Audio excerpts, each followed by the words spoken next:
And I think just for any influencers listening, I would say that the number one most important thing when you're starting a blog or an Instagram or any sort of, new business venture is that you have to love it so much. Like, it has to be the air you breathe constantly, because if you don't love it, you're not gonna, you're gonna hit those hard moments and not be able to push through. This is Beyond Influential with Brittany Crystal. Join Brittany as she chats with today's thought leaders about the power of influence, how it's developed, and how they get us to consume both on and offline. Here's your host, Brittany Crystal. Hey everyone, and welcome to this week's Beyond Influential. I'm here today with Christina Galbato, also known as the Bold Brunette. Christina is a luxury and adventure travel blogger and photographer who is passionate about telling stories from around the world and inspiring others to travel. She provides curated destination guides, travel tips, and writes about her personal travels and life experiences. She has worked with big travel brands, hotels, and tourism boards from the Ritz-Carlton and The Westin to Visit Spain and the Bahamas Ministry of Tourism. On top of that, Christina is also an Instagram growth master and the founder of the IG Bootcamp. She's grown her account from 0 to over 100,000 in a year, and her community is now over 200,000 people, and there's no signs of it slowing down. And I'm really excited to talk to her because I know she is filled with tons of useful information. Welcome to the show, Christina. Thank you so much for having me. I'm excited to be on. So can you give the audience a little bit about who you are and your background? Sure. So as it stands right now, as you mentioned, the amazing intro, I am an Instagram travel influencer. So that means that I produce content for hotels, tourism boards, tour companies, just to promote their brands and their destinations to my audience. I also do YouTube travel vlogs and create content for brands, as well as consulting with bloggers. So I graduated from Villanova University in 2015, and I studied communications there with a concentration in PR. So when I graduated, I had the internships for 3 years in college, and that was kind of the path that I was on. And then when I graduated, I got a, kind of what I think at the time was sort of like the quote unquote dream job for me, at a big public relations agency. So I was there for about a year and a half, and I don't think that I was fully happy. I think that at the time I felt like something was missing. It was also kind of a toxic work environment in a way. So something was just missing, but I thought, that was kind of the way things go, work is work sort of a thing. And I started a blog on the side just as a hobby, where I wrote about, travels that I had gone on when I was younger. And then I also started an Instagram page, and this is, I guess, a year and a half ago. Things have changed quite a bit. But my Instagram is called My Bold Travel Moment. And I would, had this hashtag called My Bold Travel Moment. And I would feature photos from other female travelers that had posted their photos with that hashtag. And it was kind of a feature page in a way. And I was able to grow that fairly quickly, and through a lot of time on Instagram, but we'll get into that later. And then it sort of evolved. So I started posting some of my own photos from my travels, and my audience was responding to those just as well. So I kind of awkwardly but slowly transitioned it into being my personal blog page.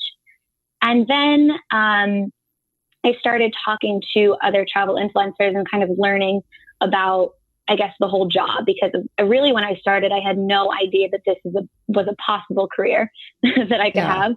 So I started learning a little bit more about it and how these people made money and what their lives were like. And that all became very attractive to me. So I really put my heart and soul into growing my audience more. And then, at that time, I was just looking for a way to get out of my 9-to-5. I wanted this location independent existence where I could work from anywhere in the world. And I wasn't sure whether that was going to be through being an influencer or through being a brand consultant or a social media manager, or whatever it might be. So I was kind of all over the place at the time. I had nothing figured out. I was going in a million different directions, trying to get brands as clients to manage their social media. I was applying for jobs in travel PR because I worked in tech PR at the time. Okay. And I remember I got this job offer at a travel PR firm. And part of what made me an attractive candidate was because I was in that space. So I kind of knew other influencers in travel and had personal connections to them, which was very attractive, obviously, to them because it was, an easy connection, I guess, to work with their clients. But then when I was discussing like the final details of the offer, they told me that I wouldn't be able to work with any other PR firms as a travel influencer. Ooh. So at that point I was kind of like, okay, I think I need to go all into this. And this was last February, at the beginning of last February. And then I got an email from the Tourism Board of Dominican Republic asking me to go on a 7-day trip with them. And that was my first like big press trip opportunity.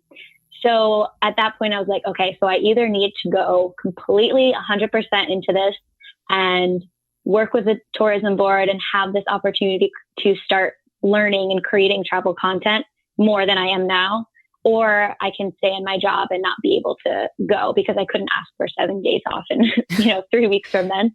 So I discussed it a little bit with my parents, and they were sort of like, you've spent so much time in this. We see you're really, dedicated to this, because I've always been one of those people that like decides that she's really into playing the guitar for a minute. And then, I get a guitar and then I forget about it. So I've been always one of those people, but I really, really was spending so much time on this and talking about it all the time. So they were like, okay, you know what, let's just take a chance on it.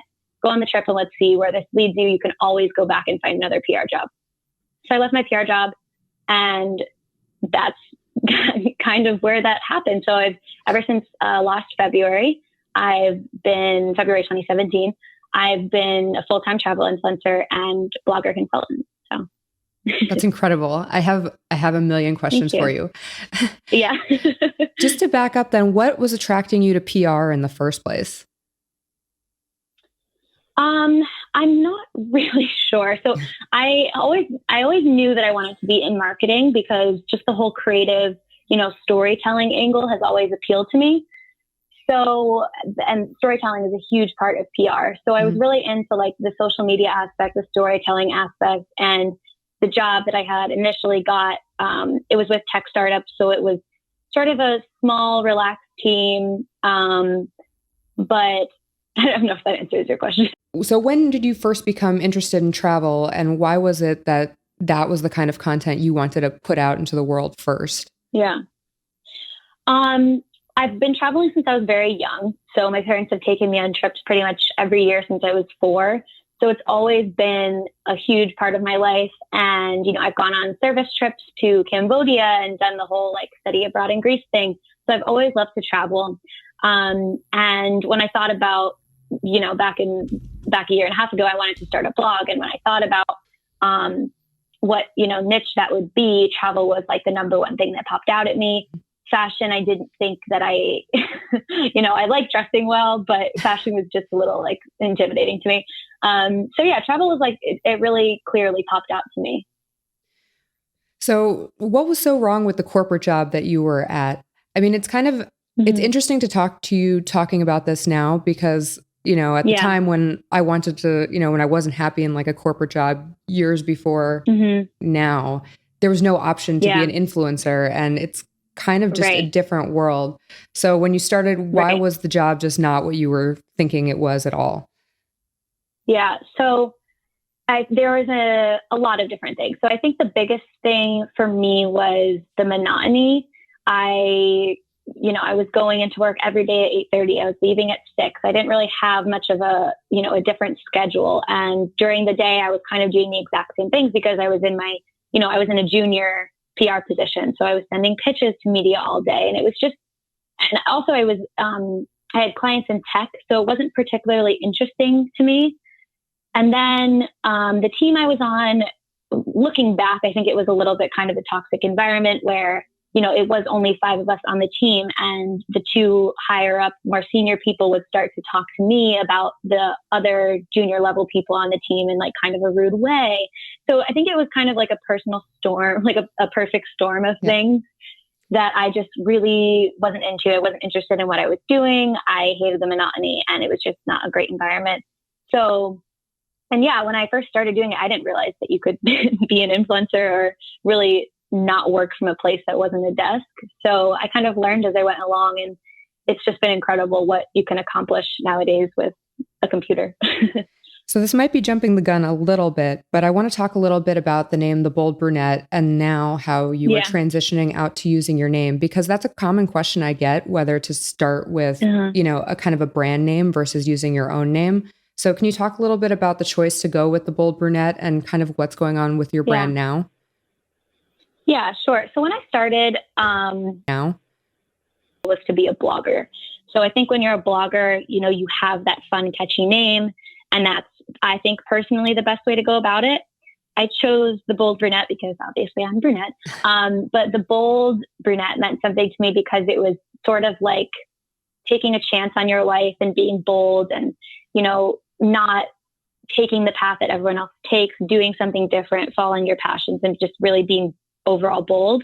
So that name was really fitting for me. The reason why I've transitioned in the past couple of weeks to Christina Galbato on my Instagram is because I don't see myself as just a blogger anymore. My business has evolved. So I am more of a creator in terms of like creating content like photos and videos for brands.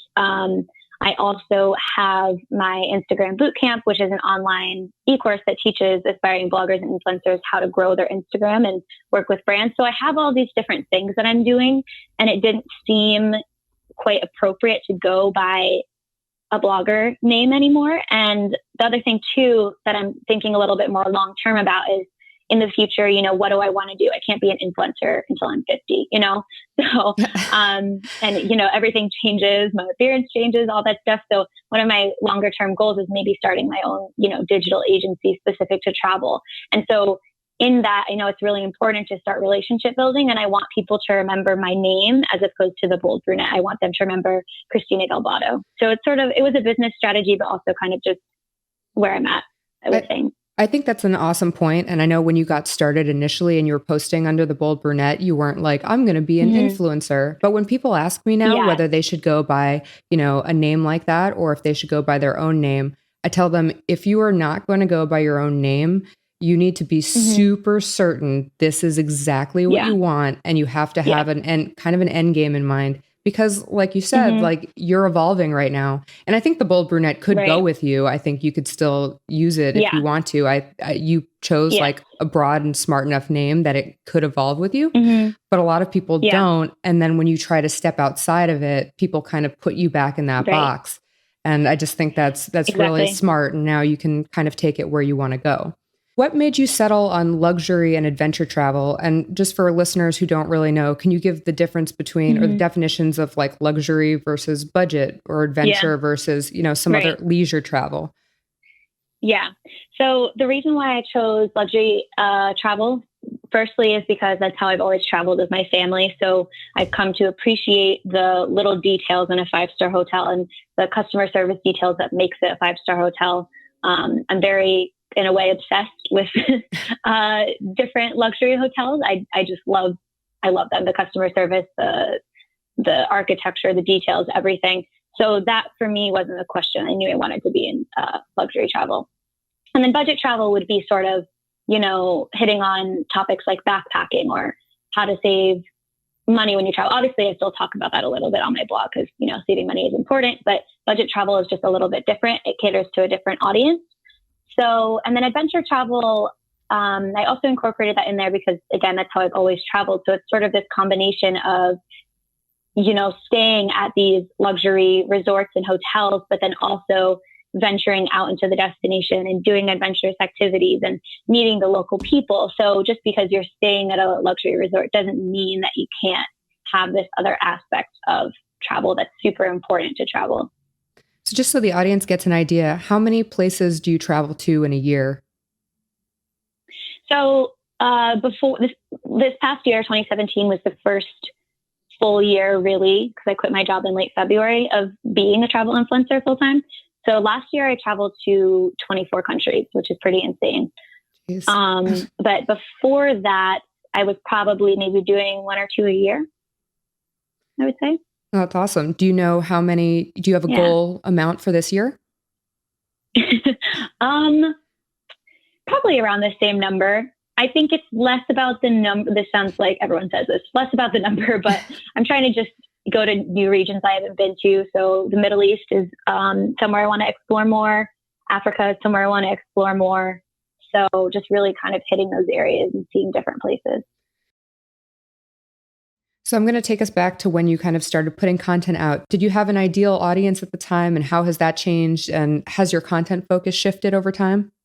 I wouldn't say that my audience has really changed. I've always, from the beginning, targeted, those like 22 to 35 range, I guess. Mm-hmm. So my audience hasn't really changed. My content hasn't really changed either. But I think the biggest thing that's changed is like the sophistication of my content and like my knowledge of photography. So if you scroll back to my Instagram in the beginning, things look very different than they look now. But I am generally shooting the same thing. So trying to capture a destination or capture a hotel, a little bit of lifestyle stuff. And I still do all of that. It's just that it's captured a little better.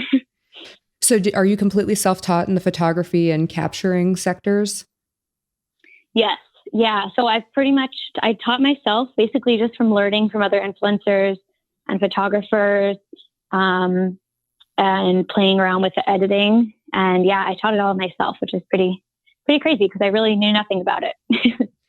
So was there a particular moment when you actually started to experience just huge growth, or was it kind of slow and steady over time? It was definitely slow and steady over time. I think, I have blogger students, and they always ask me, like, when is the point when my following is going to pick up? And I think for most people don't have that like big moment where they're featured on like, CNN or whatever. Most people don't have that moment. So for me, it was definitely slow and steady. But I will say that generally with Instagram, it does start to snowball a little bit because the more followers you have, the more likely people are to follow you because you already sort of have that, reputation built up, if that makes sense. And we were talking a little bit before this about how much work actually goes into building your brand, how you can't just, wake up and be an Instagram influencer or YouTube influencer, right, or any kind of influencer. Yeah. So how far in advance are you planning out your content, and how far in advance are you planning out your trips and deciding where to go next? Yeah. So that's a really, really good point because I think a lot of people, myself included, when I was an influencer, kind of look at pages like mine or even, bigger pages, and they think that, they woke up like that. It just happened to them overnight. It really is a slow process and a lot of work behind it that a lot of people don't realize. So I think that's important for, anybody, but especially aspiring influencers to know. But in terms of how far ahead I plan my content, so everything is pretty much based around the trips that I'm going on. So I try to post, in real time. With the trips that I'm on, I try to, create a bunch of content every single day and then edit the photos and videos at the end of the day and then post it the next day. So I'm always posting throughout a trip, and then trying to incorporate those, travel posts with the, more sponsored lifestyle things that I have to post as well. But I would say my trips are normally planned literally anywhere from 2 weeks to 2 months in advance. So which platforms are you posting on daily when you're on, I guess every day? Because it doesn't matter if you're on a trip or you're at home. I'm sure you're posting content every day. Right. Every day is definitely Instagram. That's the only platform I would say that I post on every day. I'm trying to get better at Facebook because I know it's important. Twitter, I do not do. YouTube, I try to post on once a week. And then my blog has become probably like once or twice or 3 times a month. I used to post on my blog a lot more than that, but I've kind of redirected my attention to YouTube. So how much time are you actually spending creating content when you're on these trips versus kind of sightseeing? Or is the whole thing, are you completely treating it like work from the time you get there, you're documenting everything and then you dedicate time at night to editing or whatever else?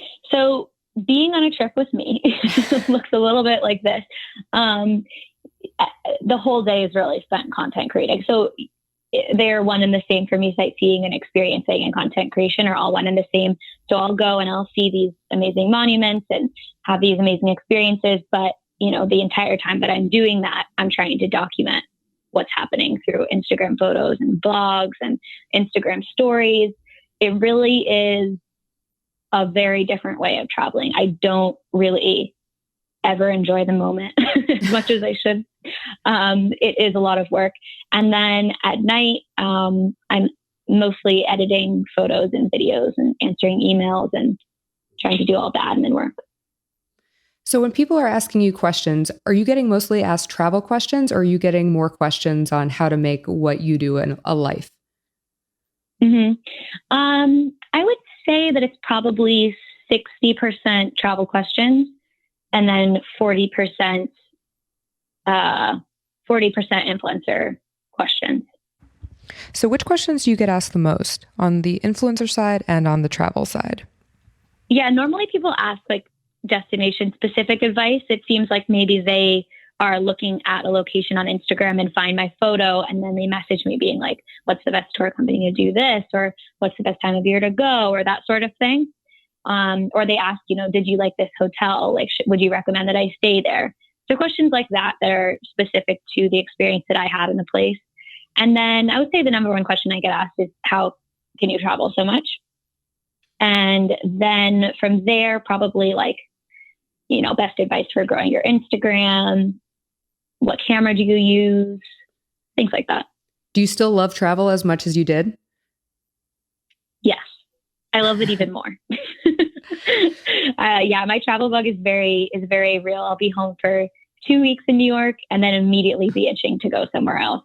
So I think that's an important point for people to also understand is you like fucking love this. Like you love this. This isn't something if you didn't love this, I don't think you would be a fraction as successful, because you need to like live it, breathe it, eat it. It's not the posting of the pictures. It's not like the free hotel. Exactly. No, I love absolutely everything about what I do. So, even though travel has changed for me and it has become, my job, it still is my number one passion in life.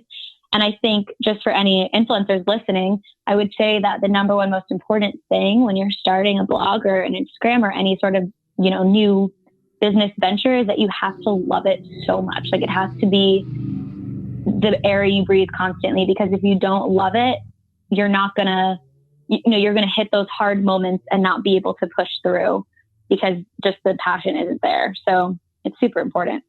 So do you encourage or discourage people who want to become travel influencers? I definitely encourage them. The number one piece of advice that I have is get really good at creating good content, especially nowadays with Instagram. But yeah, I definitely encourage it. I think it's a very fun industry to be in. Is there something somebody wouldn't know about being a travel influencer, like from the outside? So I think the number one thing, and I touched on this a little bit earlier, but how much time goes into everything and how much work it is. For example, just one Instagram photo. For one Instagram photo, you're shooting for about 30 minutes and you have sometimes like 200, 300 photos. And then you have to sort through all of them and edit the photo, which sometimes takes an hour, and, come up with a caption and make sure that you're tagging all the right brands and everything. It does take a lot of time for sure. And as an influencer, you're constantly having to be creating content and shooting on the road. And a lot of the photos that I end up taking don't even end up on my Instagram, but you really are creating content constantly and working constantly. Because the way I think about it is the old job I used to have, my 9 to 5, I had a very specific role. I was a junior level PR person. So I sent out pitch emails. I answered some client emails. I talk sometimes on client calls. But now that I own my own business, I do absolutely everything. So I'm in charge of the finances, in charge of taxes. I'm in charge of branding. I'm in charge of content creation. And then content creation has, Instagram, Facebook, YouTube, blog, everything. And then I'm in charge of marketing that content, like pushing it out on those social media platforms. And I'm in charge of getting new business. So you're wearing so many hats that most people don't realize that most people think as an influencer, you're, just quickly snapping a photo and editing it in Visco and putting it on Instagram. And it's really not like that. So I'm sure a big question that bloggers come to you with is, when can I start asking for brand deals? How do I get brand deals? Mm-hmm. Can you talk to me a little bit about your process? Is it mostly inbound versus outbound now? Do you have a manager now? Like, how did you start kind of getting the ball rolling on that? Yeah. So when I first started on Instagram, I really didn't realize that you could reach out to brands when you're as small as, 8,000 followers. So I pretty much waited for a while until brands would reach out to me. I didn't really know that you could reach out to brands. So, but you definitely can. So brands mostly reach out to me, or have reached out to me. And then, more recently, if I'm taking a trip by myself, I'll pitch hotels and reach out to hotels to collaborate with them. And I'll sometimes reach out to like clothing brands or tourism boards that I'm really interested in working with. So now I'm very comfortable with reaching out to brands. And I would say it's probably maybe like a 70-30 split, where 70% of the time I work with brands that have reached out to me, 30% of the time brands that I've reached out to. But it definitely, as an influencer, don't be shy reaching out to brands. I think that even when you're small, even when you're, 7,000 followers on Instagram, if you want to like collaborate with a swimsuit company, there's no harm in trying, as long as when you reach out to them, you demonstrate why that brand would benefit from working with you and are very professional about how you reach out. So how do you find the contact information to reach out? I know everybody has kind of a different system. What are your go-tos? So for things like clothing brand, usually I'll check the website for clothing brands. I'll just find like a general email or a general PR email. And I found that that works really well because it just gets forwarded to the person that's in charge of influencer collaborations or in charge of, marketing or whatever. So I found that works most of the time. For things like tourism boards, usually, if I'm trying to find like a specific contact that for some reason, or media contact that I can't find online, a trick that I use is in Google, I type in quotes for immediate release and then the company name. So I'll type in, for example, like for immediate release, visit Jordan, if I want to find like a contact at Jordan Tourism Board. And then what that pulls up is recent press releases. That have been sent out for immediate release. Yeah. And then just scroll down to the bottom and then they have always immediate contact. That's such a good tip. I have not heard that before. Yeah. That's amazing. Yeah, I've learned quite a few things from working in PR, and I think that was one of the most helpful things. So do you have any dream brands you really want to work with? Yes. So definitely airlines. Emirates is a big one for me. I would love to work with Emirates. Emirates, Jordan. I'm just talking about them, hoping that like it manifests for me. Jordan, Visit Turkey, the Turkey Tourism Board, Revolve from a lifestyle perspective. Yeah, I think those are probably the four. I mean, I've noticed just in the industry, airlines, aside from Emirates, who I've seen do some work with Casey Neistat and other influencers, airlines just really don't seem to be up on the influencer game. I just don't see great content coming from them. And I don't know if that just has to do with the corporate side or like what the deal is there. I'm not really sure. I think that they're coming around a little bit. Like I know Norwegian is starting to work with influencers. Turkish Air does. It just doesn't happen as often, I feel. I think that they're slow to come around to the idea of it and they don't do it as often. Who have been some of the best people to work with? Is it usually tourism boards? Is it usually the hotels? Is it, other kind of independent travel companies? Who gets it? I think I've had probably better experiences working with hotels. And this might have just been the luck that I've gotten. But I find that tourism boards are a little bit old fashioned because a lot of the times it's like the Ministry of Tourism and it's run by the government and they're really like new to this whole influencer idea. So they're not as apt to give you as much time as you need to create content. And they just love to take you on sightseeing tours where you have to listen to, the history and all that, which is, obviously interesting and informative. But when you're on a 5-day trip, it's really important that you have a lot of time to be on your own and creating content in the destination. And they're just a little more old fashioned. So I think hotels I've had the best luck working with. I guess that makes sense because the hotel is privately owned and can kind of control and kind of set up all sorts of different experiences for you, where the government, I don't care what country you're in, the government's still the government. Yeah. Yeah, exactly. Yeah, hotels get it. I think they have more, generally speaking, have more of a social media presence. They get it a little more. So have you ever regretted promoting a certain brand or turning down an opportunity? Yes. I don't know if I want to name. You definitely don't have to name it. Okay, good. Yeah. So I have there's a brand, I worked with a brand when I was just kind of starting out in the influencer space. And it was the first collaboration opportunity that came my way that was paid. So I was very excited about it. And I was kind of new to it. I was like, wow, like they're paying me to post a picture on my Instagram. Didn't really understand at that time that, you need to really put a lot of effort into these photos. And luckily I didn't have that many followers like I do now where it would have impacted my brand. But looking back, I don't know why I worked with them. It didn't fit my image or my brand at all. And that's super important when you're trying to develop a brand, is be very clear on your niche and what brands you want to work with, what kinds of brands you want to work with, the values of the brands that you're working with. Because if I think everyone's allowed to mess up and, have a couple of collaborations that maybe weren't the best fit. But if you are continually working with brands that you're just accepting the partnership because they're paying you, it really does damage the integrity and longevity of your brand. So I think it's important to just really be clear about who you want to work with. So do you have your brand values and, core values written out, or is this just something that, over time you really know who you are now? Yeah, it's something that over time I kind of just know who I am now. But yeah, it's important to establish them, whether it's in your head or on paper. So do you ever feel pressure to be someone you're not anymore, or you've kind of squashed that? I would say with being an influencer, well, as somebody in general that consumes social media, there's a lot of social media comparison that goes on. And I think that doesn't go away as an influencer. In my personal opinion and experience, it doesn't go away.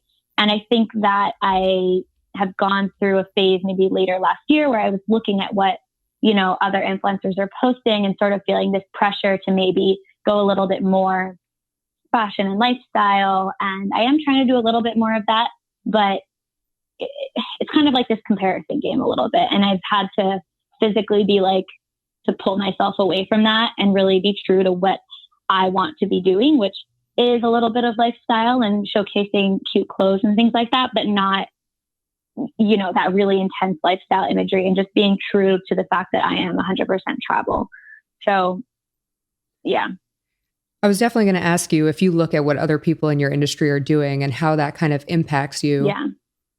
Yeah. I think that it can be a good thing, and then it can be a bad thing. It can be good in the sense that you can learn from what other people are doing and get new ideas. And I think that's how I was able to get better and improve at photography, for sure, is being on these trips with other photographers and influencers and learning from them and looking at what they're doing. And maybe they have something that you didn't even think of doing. In that sense, it's a good thing, I think, to learn from other people and masters in your industry. But when it gets to the point of comparison, especially in the lifestyle fashion female space, there's always going to be somebody that's better looking than you or skinnier than you or whatever. And those are things that you're you. So I think as much as possible for you to own your brand and be true to you and stay in your own lane is something that I always tell people to do. That's super beneficial. So going back to talking about brands, how did you learn what to charge, and what do you tell people when they come to you and they ask this brand approached me, how much do I ask them for? Do I ask them for money? Yeah.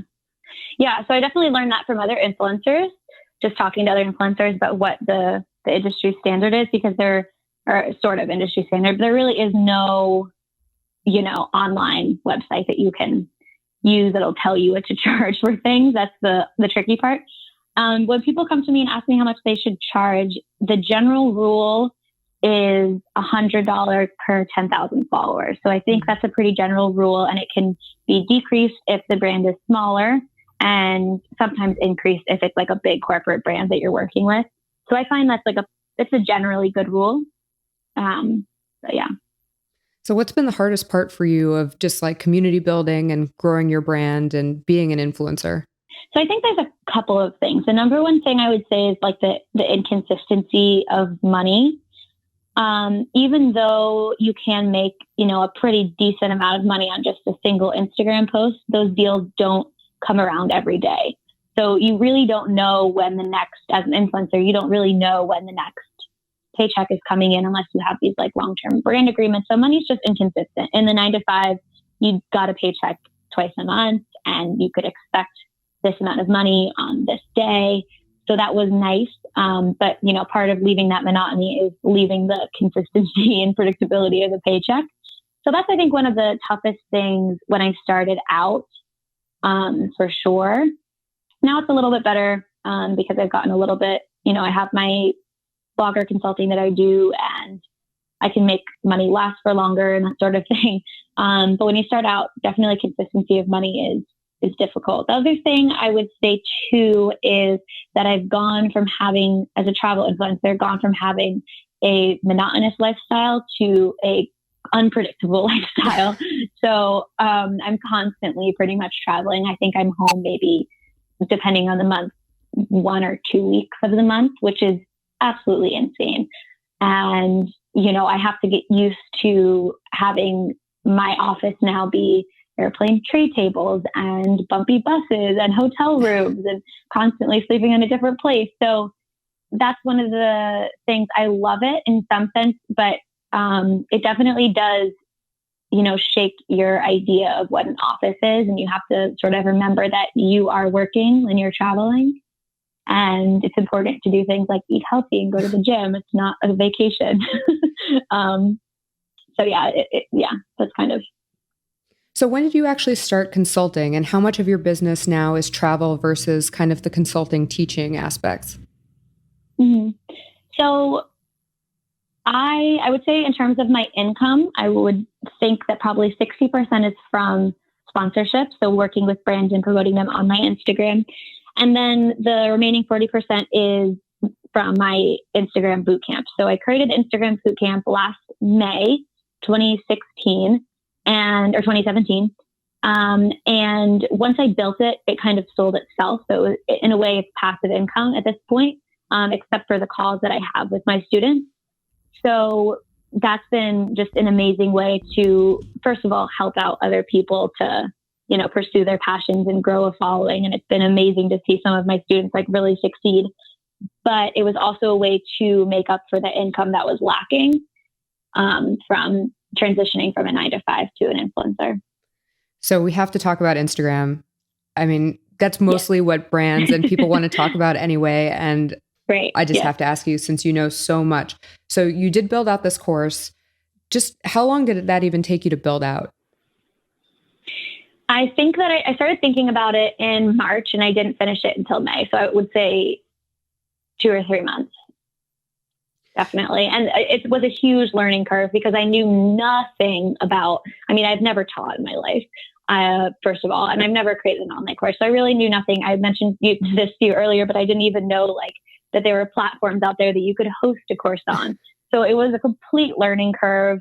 And then, it was writing out lessons and recording the videos, and it was a lot of work, but I'm happy I did it.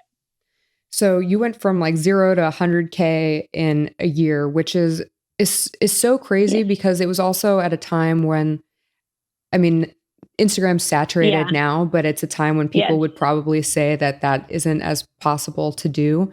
So can you take me through just your process when you were starting and when you really started to see growth and what it was that you were doing? Mm-hmm. Yeah. So I started the Instagram in, I want to say August of 2016. And that was when it was a feature account. So I wasn't really pushing it out as much. It was sort of just a fun thing. And personally, I think that at that time in August, late 2016, early 2017, it was a lot easier to grow an Instagram than it is now. And I look at the content that I was posting, and I know that if I had started over right now and was posting that quality of content, I would have never been able to grow as fast as I did. So I think part of it is that the algorithm has changed and it is more difficult to grow. But I think that the caveat for that is just spending a lot of time engaging. I spent so much time engaging with other accounts when I first started. So whether that's like going through a specific hashtag, like for example, a travel hashtag is Dame Traveler. So going through that hashtag and commenting on all of these different photos that people have tagged with Dame Traveler. I would spend hours a day doing that. So you spend hours a day leaving a comment on somebody's photo? Yes, commenting on other people's photos, yes. Because with Instagram, it's not just about putting out content. That's half of it. Half of it is putting out really good quality content, but the other half is making other people notice your page. So it's not just enough to produce the content and put it out there. You have to put effort into making people see it, and then in turn growing your page. So what are some of the best comments that if you were to tell somebody like they should be engaging with, the content that they'd want to grow, like what's a quality comment to you? A quality comment to me is somebody who reads the caption, first of all. That's important. And leaves something that's a little bit more than beautiful photo or nice one or, nice click. I've seen that before. Don't know what it means. But like leaving an engaged comment that really is responding to what I've posted or asking a question or just being engaged with somebody's content. And then, going through a couple of their photos and liking a couple of their photos. So just being not just one of those bots in a sense that leaves, nice on a couple of photos and then leaves, but really being like a community member. And you mentioned quality of content. Does that mean, I'm assuming that means caption plus photo, but how high quality of a photo do you think it actually needs to be? And how engaging of a caption should you always be putting up? Mm-hmm. Yeah. So in terms of quality content, I think the need for it has changed significantly. Like I said, I don't like my content that I was posting in 2016 was not good by any standard. I think that you have to be really, because there is a learning curve with photography, but I think that you should have some knowledge of editing and photography before you are trying to be an influencer. And in terms of captions, I think that you should be, saying something about the picture, saying something about the experience and just being a little bit more personal.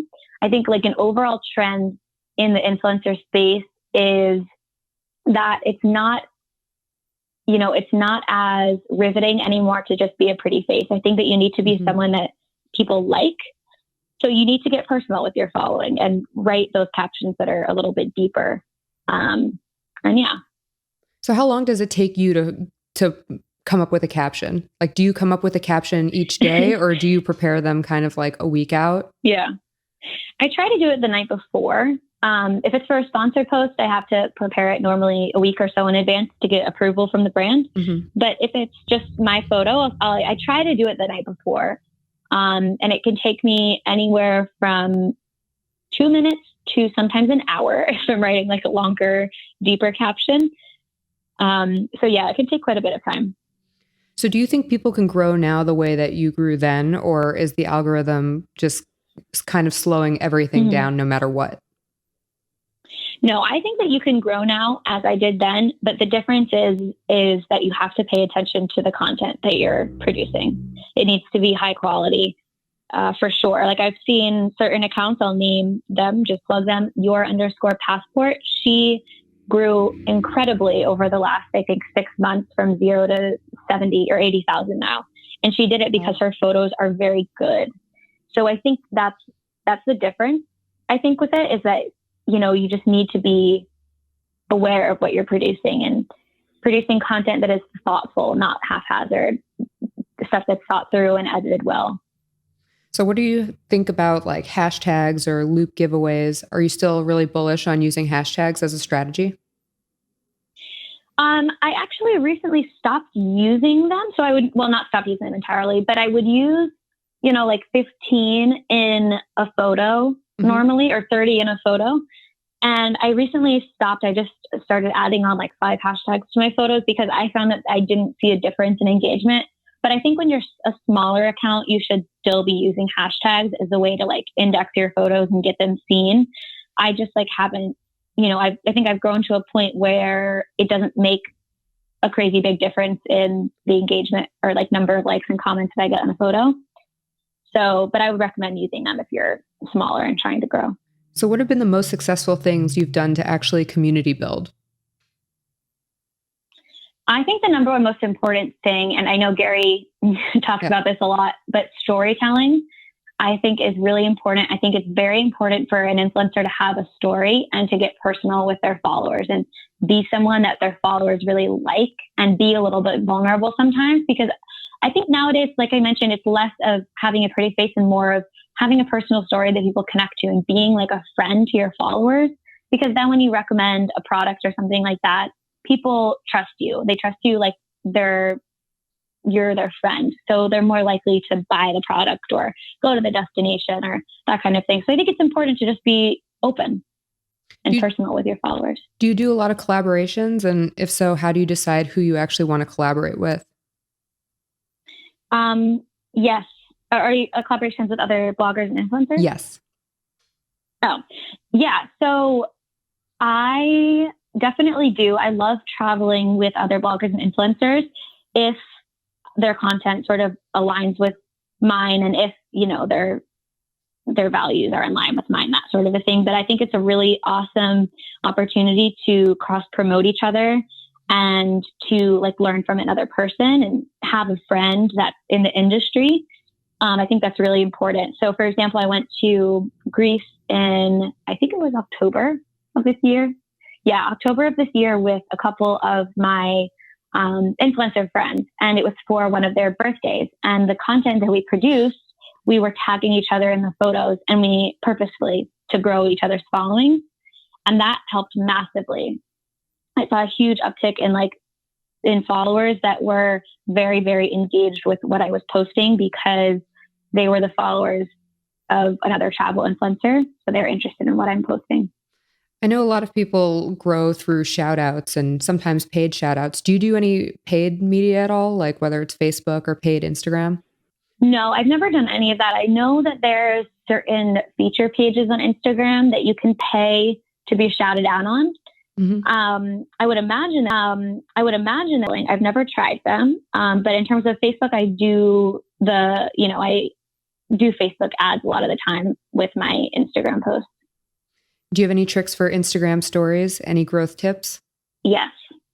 So I would say not really growth tips, but in terms of engagement tips, I think something that's really helped me recently is when I post a photo, if I say, comment in the next 15 minutes on this photo and I'll go comment on your most recent photo. And that really helps my engagement because Instagram judges a photo in the first 10 minutes of you posting it in terms of where it's going to place it in the algorithm. So the more engagement you get in those first 10 minutes, the better. So that's really helped me in terms of like rocketing my post up in other people's feeds. But then what also happens too is it creates a community where I'm commenting on their photos and they're really excited to comment on mine. And the other thing it does too is when somebody comments, say you comment on my photo, and then I go to your page and I comment back on your photo. What that tells the Instagram algorithm is that we have a relationship. So the next time that I post a photo, the higher it's going to show up on your page. So I think that's a trick that really helps all around with a lot of things. So I need to ask you, because you are a blogger, is Pinterest a big driver for you? Yes, Pinterest is huge for blogging. I would say that probably 80% of my traffic comes from Pinterest. So Pinterest is really important. Creating pins in Canva and scheduling them on different boards. It's a really big traffic driver. And then with SEO, how much time do you spend on that? I spend quite a bit of time per post. So I make sure that, my URL matches certain keywords in the title and in the body of the blog post. I do that. I'm not, like I said, when I started out, I was really concentrating a lot on my blog SEO. And now sort of a couple of months ago, I was looking at how much effort I was putting into my blog and how much effort I was putting into other things. And I just wasn't seeing a return on investment with my blog. I wasn't seeing the traffic I wanted. And I wasn't seeing like any collaborations come out of my blog. So I kind of had to redirect my attention to something like YouTube, which is more engaging, and putting more effort into my Instagram photos and content creation. So, but at the beginning, definitely SEO is incredibly important for getting your blog seen. And if you want to be a blogger, that's the number one thing to concentrate on. Pinterest is definitely something that I know is huge with bloggers, but I really haven't had much of a chance to talk about on this show. And I know that people who put the time in do get a ton of traffic to their blog. 80% is kind of crazy. How long did it take you to kind of figure out that system? It took me about probably a week of just sitting down, reading articles that other bloggers had posted on how to work Pinterest. But it is incredibly important because once you start, scheduling pins to go out that link to your blog post, it's sort of passive traffic in a way because those pins are just getting repinned and repinned. So if I'm not on my blog promoting posts for a while, I'm still seeing traffic come in because Pinterest has this viral factor that other platforms don't. So then do you have any quick tips for people who really know kind of nothing about Pinterest but want to start pinning? Yeah. So the number one thing is create your pins in Canva, Canva. They have a lot of cool templates that you can create those pinnable images on and add them to the beginning or the end of your blog post. And then the next tip I have would be to join group boards. So there are, individual boards that you create yourself. So I have, travel tips and travel inspiration and all of that. But then there's these group boards that people belong to that are followed by maybe anywhere from 1,000 to 200,000 people.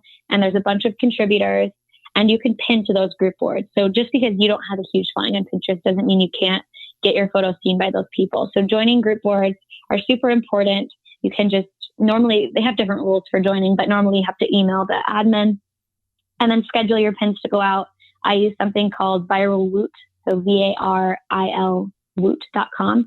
And you just schedule your post out to go, or your pin to be pinned to these group boards. Probably I do over the course of a week. So that way, once you've scheduled them all to go out, they're getting pinned and pinned and pinned. I think it's super interesting what you said about, first of all, great tips on Pinterest, because now I'm going to use those. Thank you. Yeah. But it's interesting that you weren't seeing the conversion from the blog, because I feel like the standard advice usually is that you do want to have a blog and you want to start an email list because you own that versus, Facebook owning Instagram or someone else owning your data. Yeah. What do you tell people now when they start? Do you tell them to spend most of their time not on their blog or to establish themselves on the blog at the same time because they should have it as a backup? But how do you navigate that? Yeah, so I think it's important to have both. I definitely work with brands still that want me to have a blog and that want a blog post. But the majority of the campaigns that I've seen myself getting and other influencers getting are social media campaigns. I think that people are, I think it's important to have a blog because it is a URL that you own, and to creatively build up an email list. Those are really important. But I don't know. I think that people are losing kind of attention spans in a way. I don't think people really want to sit down on their computer and read a huge blog post anymore. And especially with travel, it's people are not going to read your blog post about the Bahamas unless they're traveling to the Bahamas. So it's a little bit different, I think. And I've just found that people are generally moving towards wanting visual content and not that long written word content. So that's sort of why I moved to YouTube and I'm concentrating on Instagram. So I want to talk a little bit about just influence generally. When was the first time you realized you were able to influence your audience, that your content was resonating with them? I think I don't know if I've had a moment that's been sort of like a ding, ding, ding, an influential moment, but I think as I've started to grow more, I get more engaged comments and direct messages about my content, and people that are really caring and giving me feedback saying, can you post more photos like this? I really like this video you posted today. Can you do more videos like this?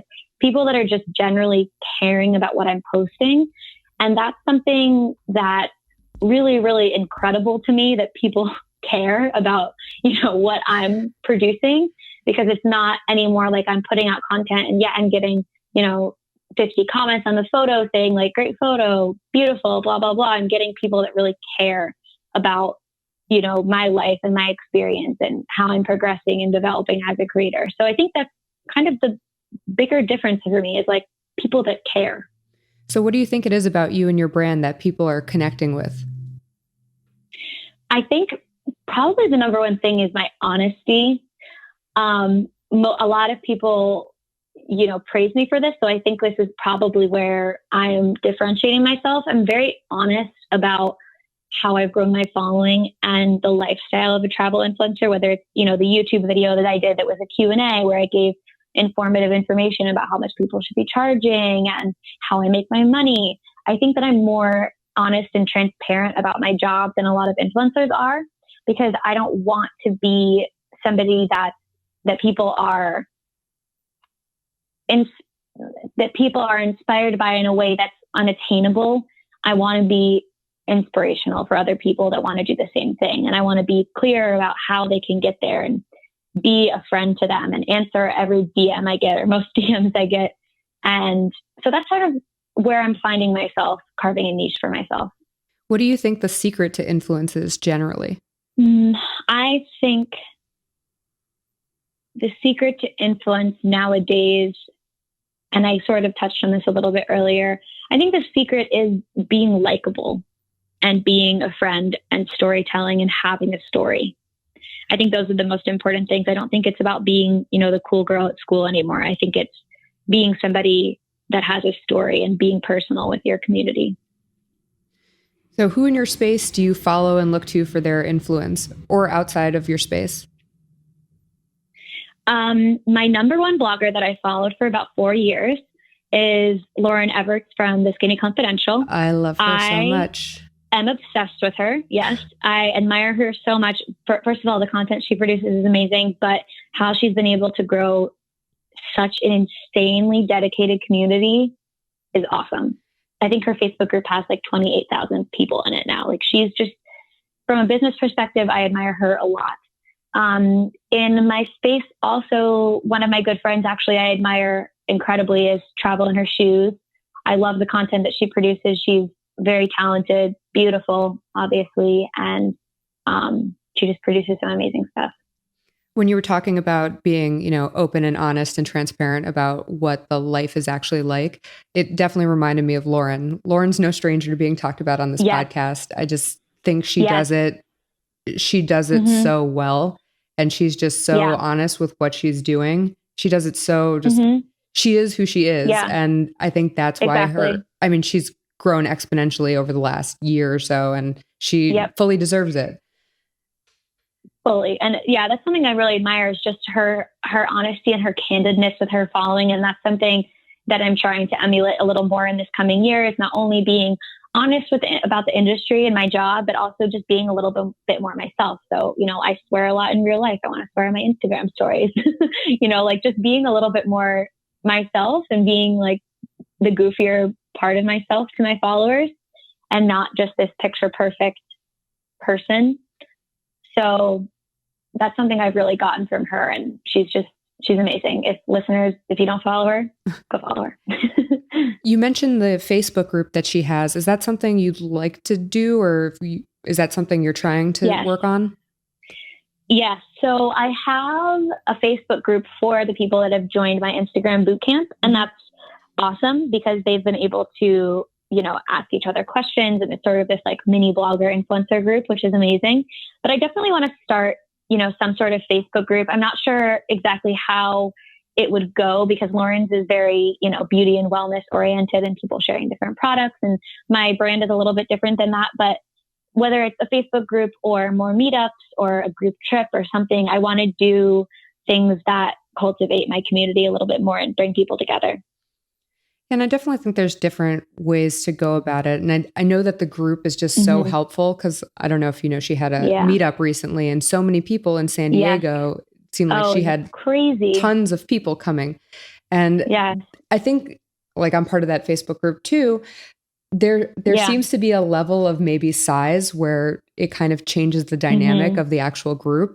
So I think that there's a lot of things that go into kind of planning a group like that. I don't know how big your Instagram boot camp group is, but yeah, there's like that level of where it's useful and it's a small, tight-knit community. And then there's a level where it's like, there's people that shouldn't be in the group anymore. Yeah. It's hard to moderate. Yeah, exactly. So yeah, exactly. So it's something I'd have to give a lot of thought to, but I also think it's a good way of like having your following live on a different platform, like kind of having that email list in a way. Oh, totally. So you can post something that you're doing in your Facebook group and all these people will see it.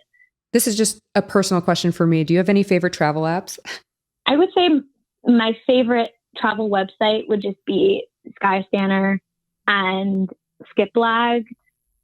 I don't know if you've heard of Skiplag, but for users that haven't, it's this really creative airline booking site that was actually sued by United. Just listen to why. So they basically say, for example, I'm trying to explain this in an articulate way.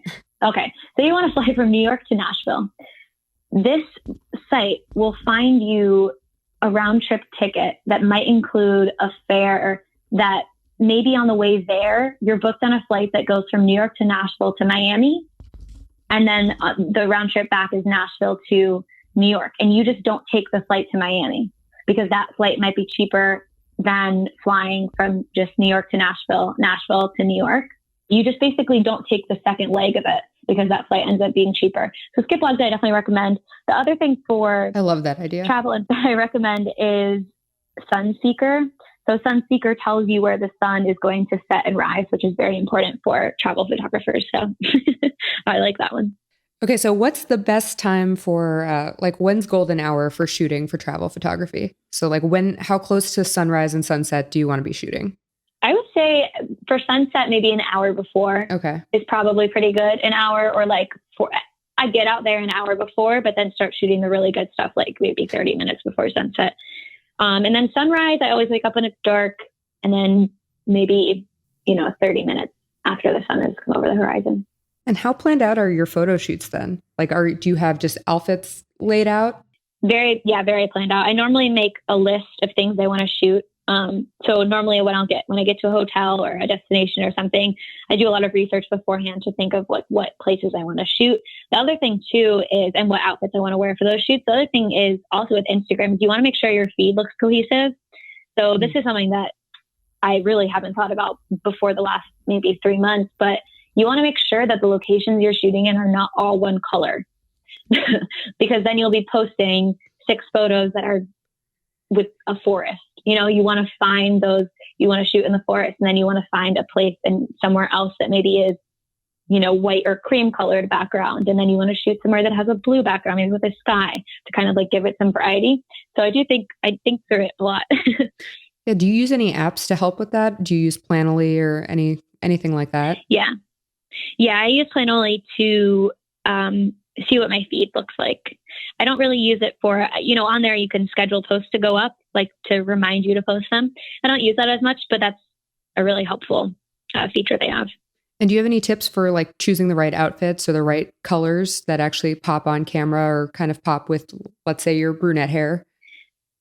Yeah, not really. I think, I think that maybe don't wear any color that doesn't suit you in real life. That's really the only tip that I have. And then also when you're posting on your feed, to be mindful of what outfits you're wearing and what photos, so not to post 3 photos in a row with the same outfit or in the same exact location. Yeah, that's really important. Some people like to do the 3 in a row and some people don't like to do the 3 in a row. But I love the way your feed looks. I think it works if it's in a planned way, like a very strategic, like 3 photos, 3 photos, 3 photos. I think, when you've really thought it out and having the 3 photos maybe be your full outfit, then the next photo being accessories and the next photo being like a little bit closer on your, necklace or whatever. When it's thought out like that, I think it works. But when it's really haphazard, like somebody posts 5 photos in the same outfit from the exact same place, like that doesn't work. So what's the dream for you now going forward? I know, are you bringing back Instagram boot camp? Are you doing more traveling and teaching? So right now, I mean, for this year, I'm definitely working on building my Instagram community more and continuing to create content. I am relaunching the Instagram bootcamp in probably late February to early March timeframe because, I came out with version 1 last May, and a lot of things have changed since then, including my aesthetic and a lot of the techniques of Instagram. Things change every day. So this will be a new version with updated strategies and tactics and new tips, and will include a lot more in terms of, videos and that sort of thing. And then the next thing I'm doing, I want to do more trips, definitely. And then also, I mentioned before, maybe group trips with my following or with aspiring bloggers and influencers, or some sort of photography tour or something like that. And then something I'm really excited about in later this month and in February, I'm working with a company called the Institute of Code. And I'm partnering with them to co-host 2 social media retreats, 10 days in Bali, learning about Instagram, learning how to build a community, learning about photography. And so that's something I'm really, really excited about. That's so cool. And I guess this is kind of an add-on question. Do you think people need to buy a good camera, or can they use like an iPhone? I hate to say this, but I think that you do need something besides an iPhone, or have one of the newer iPhones and be very aware of how to edit your photos in Adobe Lightroom, be good at editing. But I think that nowadays, in tandem with that quality content thing, I think it's important to have a camera. And that doesn't mean going out and buying a $1,500 camera. I think, you can buy a used one for $300, $400, but just something that's a little bit more high end than an iPhone.